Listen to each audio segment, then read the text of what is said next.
My name is Natalie, I'm 31 years old and currently a senior manager at a tech company in Seattle. My job demands absolute focus and a strong will, something I've been honing for over 10 years since graduating from college.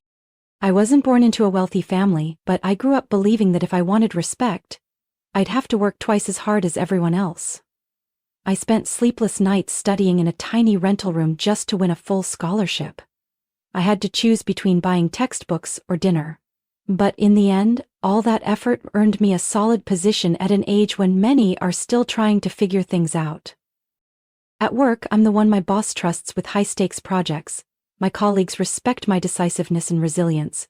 My team calls me Steel Natalie, not because I'm cold, but because I'm clear, fair, and never let emotions interfere with work. But beneath that tough shell, I know I'm still just a woman who wants to be loved, cared for, and have someone's hand to hold after a long, draining day. I'd had a few relationships in the past, but they all ended quickly. Partly because I was always busy, and partly because some men couldn't handle dating someone with higher income or status. One even told me to my face, "You make me feel like less of a man." I laughed it off. But that night, I sat in front of the mirror for a long time. I didn't know what I was doing wrong. Then one early spring evening, with the cold Seattle rain still falling, my close friend Ashley invited me to her husband's birthday party. I didn't want to go. I was exhausted from back-to-back meetings, and squeezing into a crowd of strangers had never been my thing.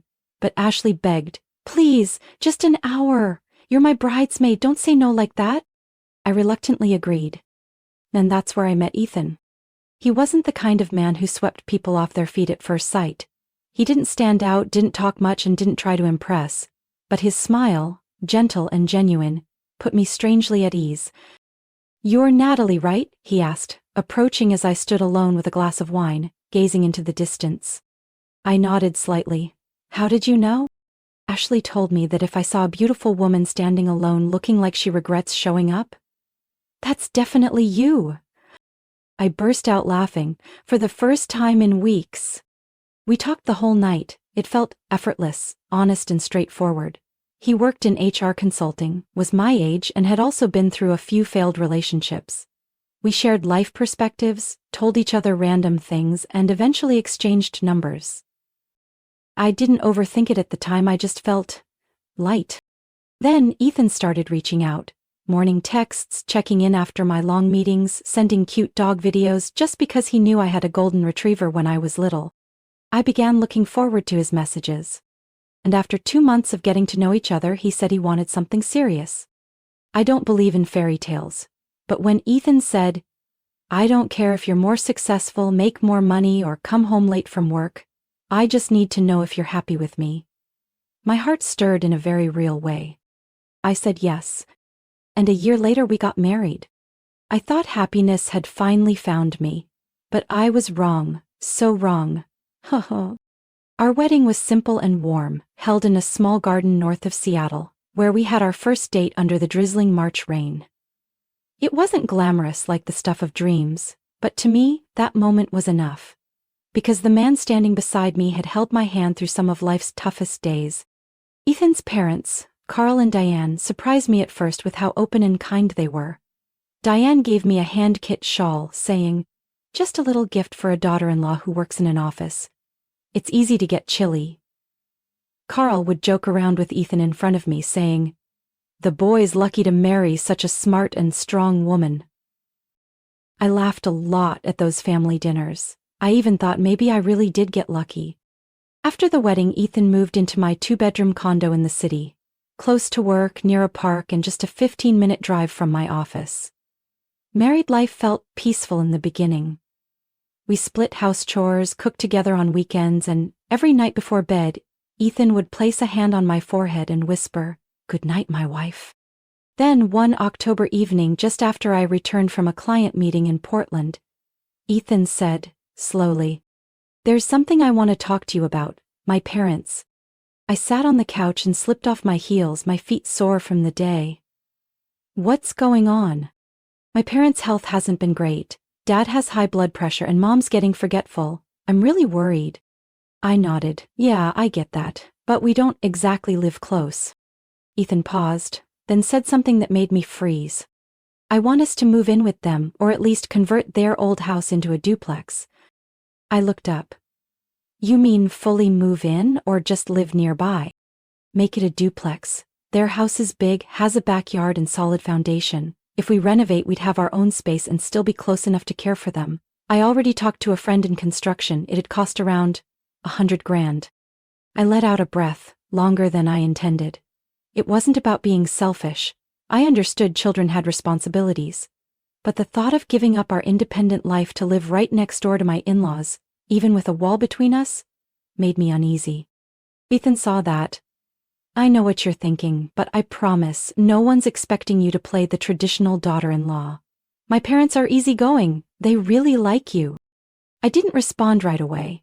I asked for time to think, and for the next week I carried that question around like a small pebble in my shoe, barely noticeable but impossible to ignore. Finally, one Friday night after dinner with his parents, I said yes. Diane's eyes welled up. Thank you, Natalie. I know this isn't easy for you. I smiled, but something inside me tugged, soft and nameless. A few weeks later, Ethan and I started working with the construction team he knew. They designed 2 separate living spaces connected by a shared hallway with a lockable door. From the outside, it looked like a townhome. Inside, it was 2 different worlds. Ethan was excited, choosing tiles, wall colors, garden plans.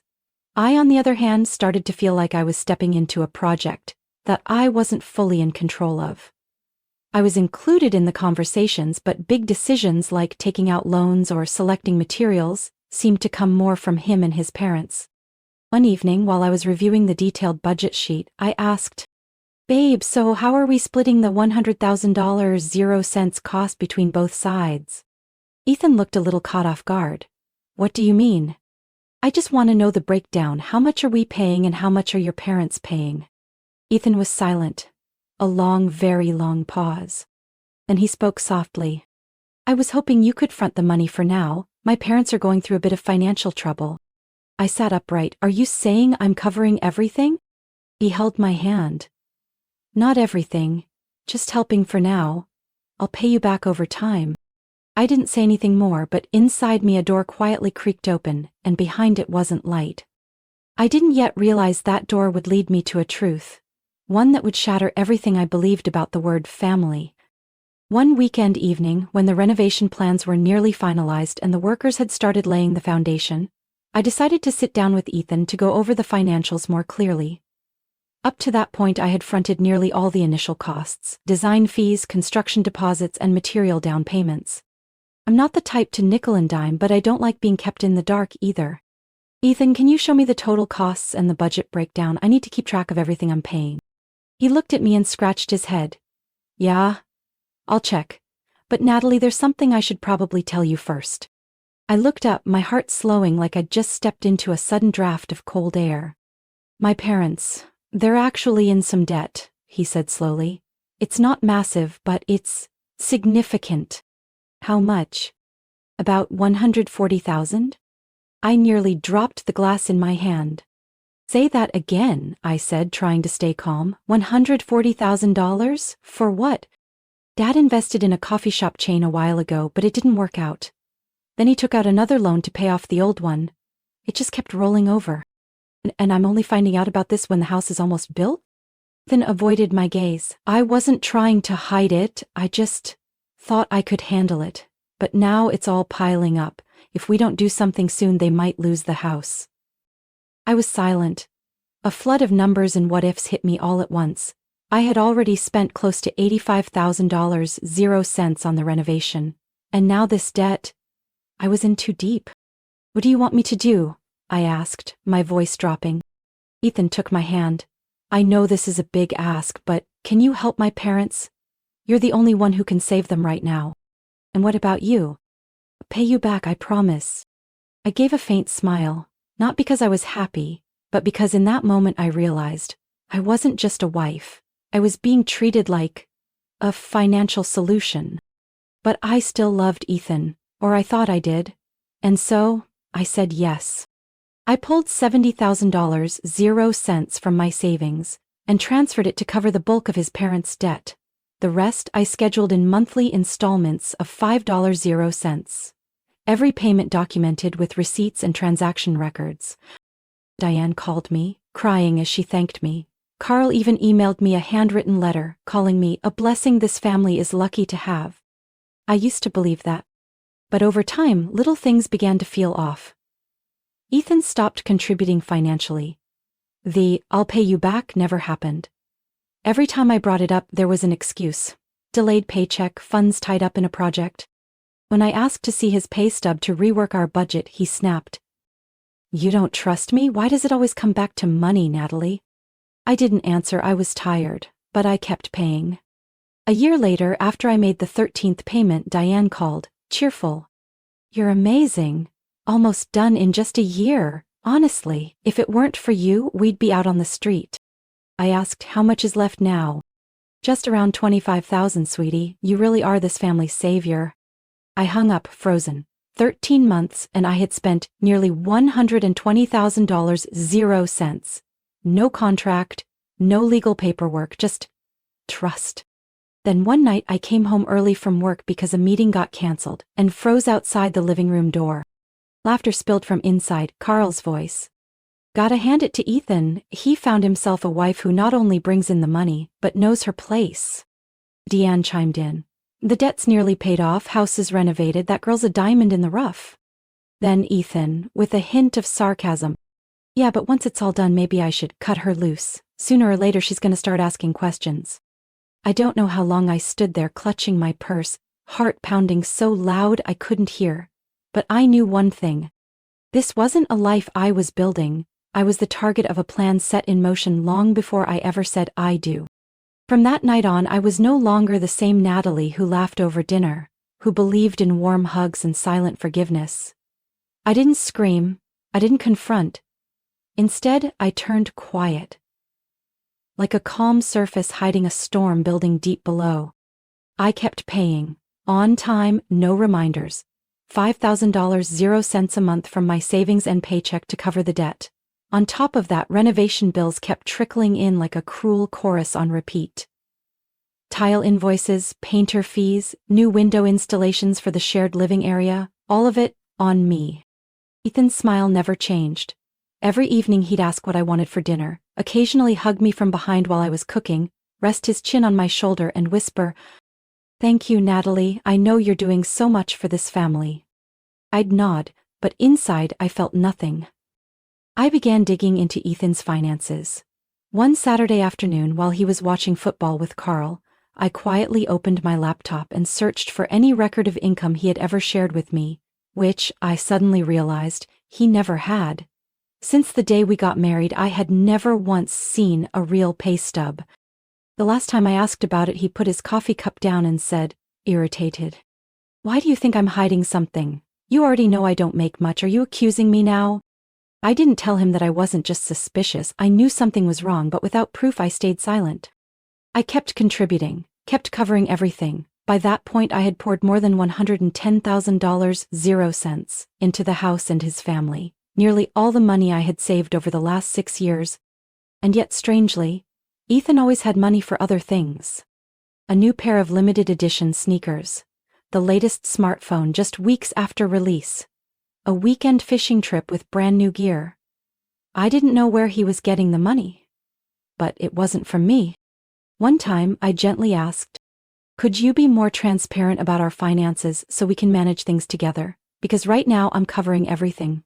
Ethan paused for a few seconds, then said, "You're doing it because you're good at it, not because I asked you to. If it feels like too much, then don't do it. I'm not forcing you."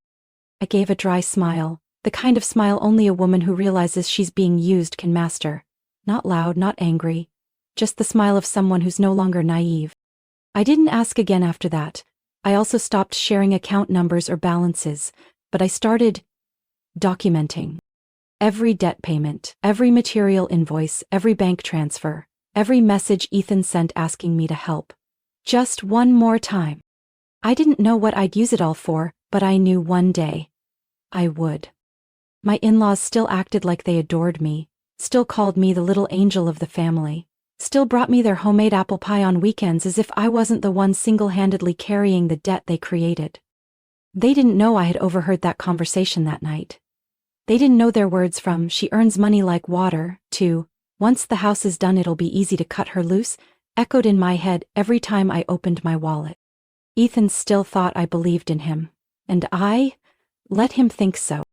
Because I'd learned, a strong woman doesn't need to scream to prove her power. Sometimes silence is the foundation of a perfectly calculated counterstrike. I didn't know exactly when this would end, but I knew one thing. The next time I spent money, it wouldn't be to pay off debt. It would be to buy back my freedom. One rainy Wednesday afternoon, typical Seattle weather, I got out of a sudden meeting with Korean partners and headed home 3 hours earlier than expected. I thought I'd swing by my favorite bakery for some chestnut cookies, then head home and cook dinner for Ethan, something I hadn't done in a while because of work. As I turned into our street, I noticed Carl's silver SUV already parked in the garage. Odd, since it wasn't Sunday. They usually only visited on Sundays. I quietly opened the door, leaving the hallway light off. Raindrops dripped from my hair, but I didn't notice. Laughter and voices floated in from the living room. "That girl really is a gold mine, Ethan." Diane's voice rang out, sharp like shattered glass. "Remember the first time I met Natalie? I couldn't believe she was the kind of woman who'd be so easy to reel in." Carl chuckled. Then Ethan chimed in. "It's simple. Just act like you care, say a few sweet things. Women like her, tough on the outside but always craving love deep down, am I right?" "Totally," a woman's unfamiliar voice added. "I'm still shocked she bought into it so easily. This house is practically hers now, most of the debt's paid. Just stretch it out a few more months and done." I froze. The air thickened, like someone had filled every crack with glue. I didn't know how long I stood there, just that my hand was gripping my bag so tight my knuckles went white. Then I did the first thing that came to mind. I turned around and walked out as if I'd never come home. That night I texted Ethan saying I had to stay at a hotel due to visiting international clients. He replied with one line, "Stay safe, love you." I stared at the message, didn't reply. Inside everything shattered, but from those shards I began piecing together a plan. I didn't cry, didn't rage, didn't explode like some drama scene. I hit record. The next time I came home, I brought a tiny recorder tucked into my coat pocket. I acted tired, buried in work, as if I didn't notice that night's dinner included a new woman, introduced as a business associate. I smiled, poured wine, made small talk, but inside I was capturing every glance, every fake smile. I also quietly compiled a complete breakdown of our financial history, every dollar I had spent over 2 years of marriage, renovation, debt payments, living expenses, all of it logged in a confidential file. I sent a copy to my attorney with a note, "Do nothing, just keep this." Then I began the process of transferring the house into my name. Initially, for the sake of transparency, I had suggested we be co-owners, but now I had someone handle the transfer of Ethan's share to me under the pretense of property tax optimization. He signed without a second thought. And then, a week later, I pretended to be the old Natalie again, the tired wife, still cooking, still asking about his day, still loving. Meanwhile, I was counting down to the perfect reveal. They had no idea I'd quietly filed for divorce. No idea I had purchased the remaining debt under special terms, making me their new creditor. No idea that the soft-hearted girl they planned to discard now held every card. And when the time came to expose the truth, I wouldn't yell. I'd simply open the door and invite them out of my life, one by one. Not with bitterness, but with proof born from their own lies. I used to think I was a rational woman. Smart, grounded, immune to emotional damage. But when your heart is manipulated so subtly, you learn. The deepest wounds aren't caused by blunt force. They come from small cuts, repeated quietly, every single day. I kept playing my role, the devoted wife, the ideal daughter-in-law. I kept smiling when Ethan hugged me from behind, kept nodding when my mother-in-law called me the family's pride. I even increased the monthly payments to pay off their debt faster, just so they'd believe I still trusted them. They didn't realize those were the last dollars I would ever give them, not out of love, but out of contempt, carefully wrapped in calm. In the 18th month of my steady payments, I called the bank holding most of Carl and Diane's debt. As the original guarantor, I offered to settle the remaining balance in one lump sum, in exchange for full assignment of the debt to my name. It didn't take long, they happily agreed. From that moment on, I, Natalie Parker, was officially the holder of my in-laws' debt note. 1 week later, I completed the paperwork to transfer full ownership of the renovated house, where the whole family now lived, into my name. Ethan didn't question anything when I told him it was for new state tax processing.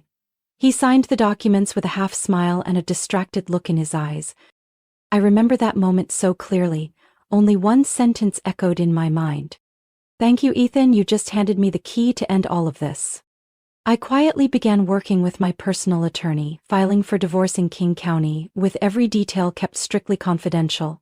During that time, I gathered all the necessary evidence: bank statements, receipts, emails, and especially the audio recording from the night I accidentally overheard their discard her plan.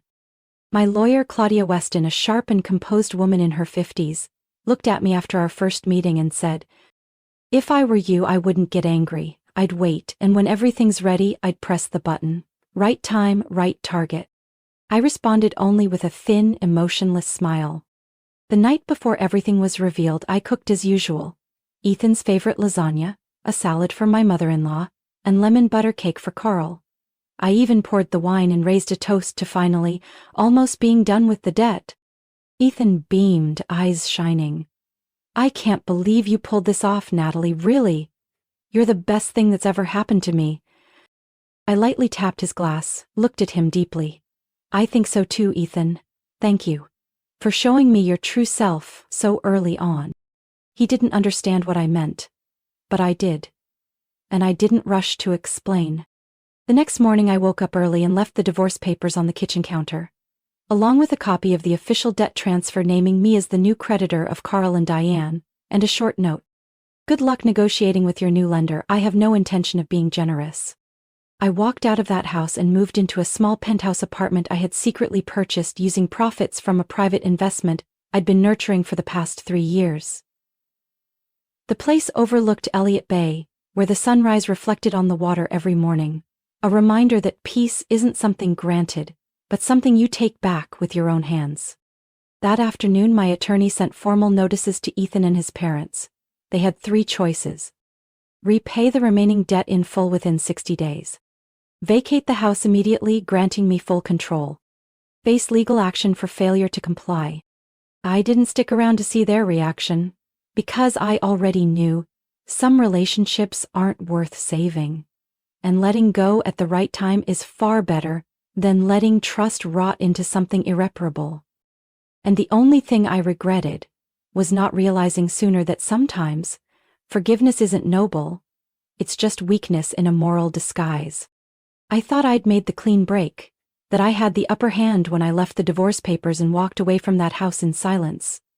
But I forgot one thing.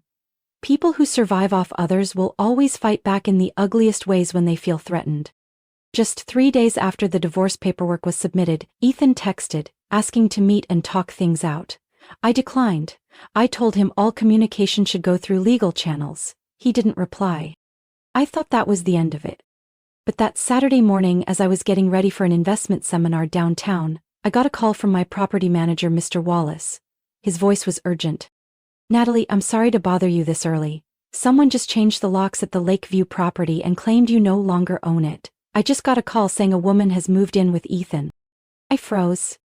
Without waiting another second, I drove straight to the old house, the house I renovated with my own money, hand-picked every tile and chandelier. The gate had a new lock, but I had a spare key from the original set, and I had already filed the ownership transfer documents with every local authority the moment they were finalized. I rang the bell. The one who opened the door was Ethan, wearing the white dress shirt I gave him for his birthday 2 years ago, but this time, he didn't greet me barefoot at the door like he used to. He stood in the doorway, calm and steady. "Natalie, I think it's better if you go back to your new apartment. This isn't your house anymore." I looked at him and said nothing. Behind him, I saw a young woman with loosely curled blonde hair walk out of the kitchen holding a glass of orange juice. She smiled like I was some uninvited guest. "That's my new girlfriend," Ethan said, like he was announcing a new pair of shoes. I stayed silent. "Oh, and one more thing," he added. "My parents think you could still live here if you agree to a few conditions." I raised an eyebrow. "Conditions?" Yeah, you can stay here, but you'll need to pay rent. And since the house is more crowded now, it'd be great if you could handle cleaning, laundry, and cooking. I laughed. A long, unrestrained laugh. Ethan took a half step back, probably caught off guard. You're telling me I have to pay rent and do chores in a house that's legally mine? Ethan shrugged. Well, you kind of moved out, I just rearranged things a little. I pulled my phone from my pocket and quickly dialed a familiar number. Hi Claudia, it's me, I said when the line connected. Get ready to file for trespassing, unlawful occupancy, and violation of property ownership. Yes, the entire ex-in-law family starting today. I looked Ethan dead in the eyes. No softness left. You have 3 hours to pack up and leave my house. With your girlfriend and your parents. If not, the police will be here before lunch. His face went pale. You can't do this. Natalie, we were married. Were, I emphasized, and you ended that. I'm sorry, but didn't you say you still loved me? You once told me. I've said a lot of things, I cut in. But I never said I was stupid. I turned and walked toward the gate, feeling lighter than I had in 2 years, as if I had just set down 100-pound weight. Ethan didn't follow me. He knew it was over. And I knew this wasn't revenge. This was justice. And in a world where women like me are labeled too strong to be loved, this wasn't just a statement to Ethan, but to everyone who ever thought independence was there to be exploited.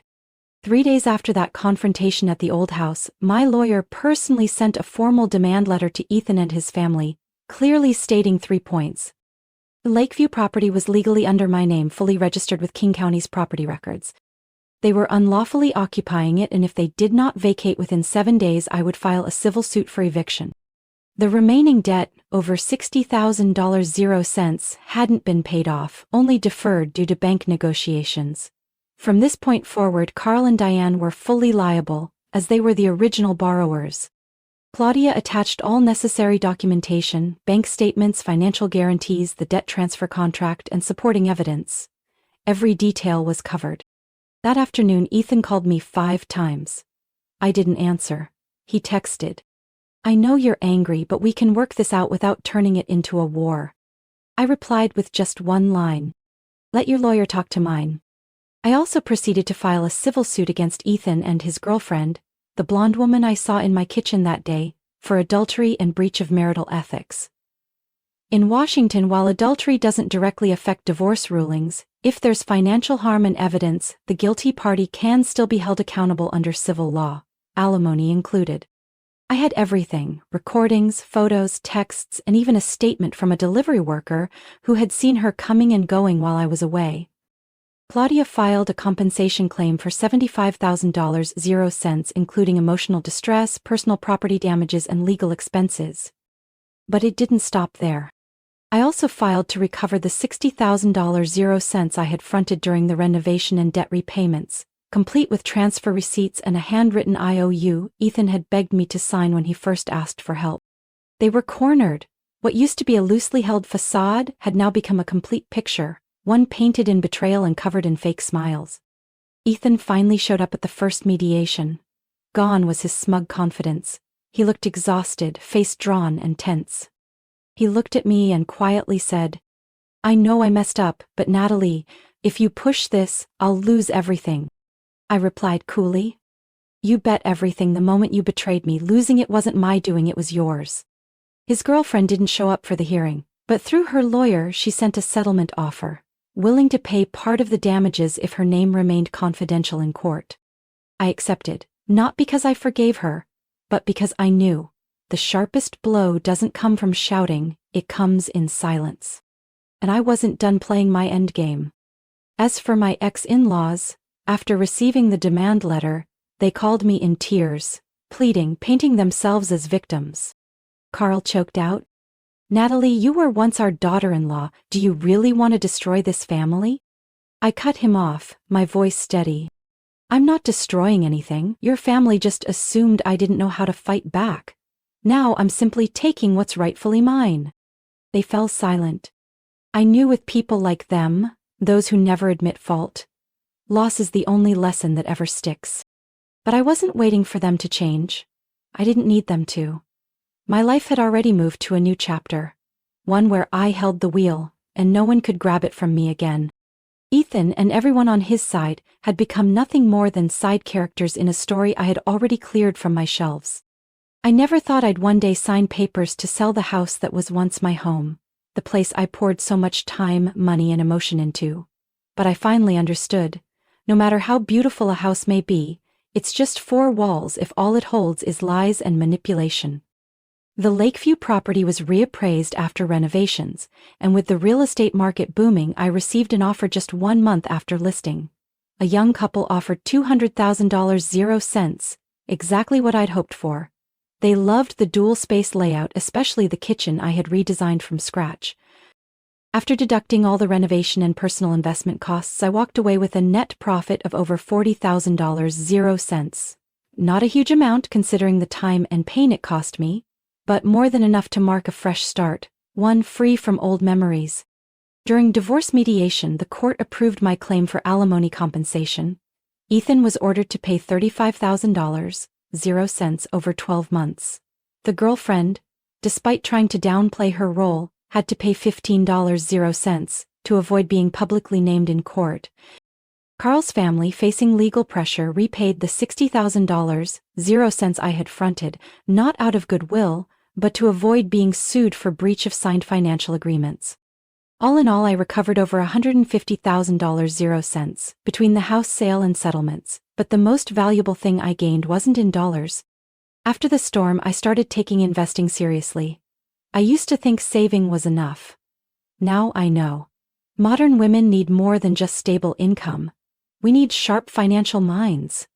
I enrolled in a personal wealth management course, hired an independent advisor, and learned to read markets not with emotion, but with data. Slowly, the pain lost its grip on me. I realized I could shape a better future. On my own. Without a crutch. Without needing love to feel whole. One autumn afternoon, I stood on the balcony of my new apartment, overlooking the Seattle waterfront, the sunset spilling golden honey across the sky, and it hit me. I was living the life the old Natalie once dreamed of, but never believed she deserved. I no longer kept in touch with Ethan. I didn't care whether he and that woman were still together. That wasn't my story anymore.